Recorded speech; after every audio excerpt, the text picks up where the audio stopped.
طبق آمار وزارت کارهای داخلی روسیه از سال 2016 تا سال 2020 196 هزار شهروند تاجیکستان شهروندی روسیه را گرفتند. این رقم برابر به اهالی رشتون را بود است که در یک جایگه 200 هزار نفر ساکن دارند.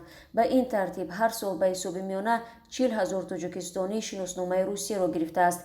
در 5 سال اخیر شمار تاجیکانی که صاحب شهروندی روسیه شدند 3 برابر افزوده است. اگر سال 2016 23 هزار شهروند تاجیکستان شناسنامه روسی گرفتند، سال 2020 این رقم به 63389 نفر برابر شده است. یعنی در سال 2020 به حساب میانه هر روز 174 تاجیکستانی شهروند روسیه شده است.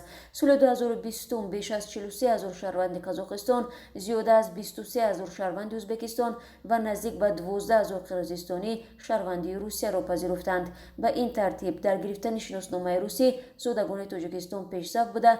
پس از شهروندان اوکراین در جای دوم قرار دارند. اکثر آنهایی که تلاش میکنند با خانواده‌هایشان برای کار و زندگی به روسیه کوچ بندند میگویند شهروندی روسیه با آنها امکان میدهد که نه تنها از جهت حقوقی در آن کشور امین باشند، بلکه از امتیازها و یاریهای حکومت نیز بهره ور گردند. تلاش تاجیکان برای صاحب شدن شهروندی روسیه را کارشناسان از یک جانب راه برای کم کردن شدت دموگرافی در تاجیکستان مینامند، اما از سوی دیگر به قبل آنها این روند برای کشور پیامد ناخوب فرار مغزها را در پی دارد، زیرا بهترین متخصصان ترک وطن میکنند.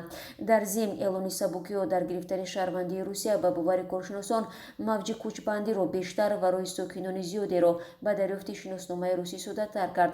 سال 2019 روسیه قاعده‌های دریافت شهروندیش را برای متخصصان ساده و آسان کرد. به این گونه افراد امکان داده شد که شهروندی روسیه را نه در دام 3 سال بلکه در 1 سال به دست بیارند.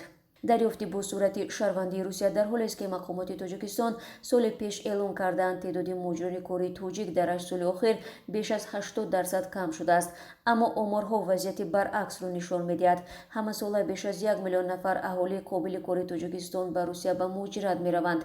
پول مهاجران یکی از عامل‌های مهم حفظ ثبات اجتماعی و پیشرفت اقتصادی کشور دانسته می‌شود.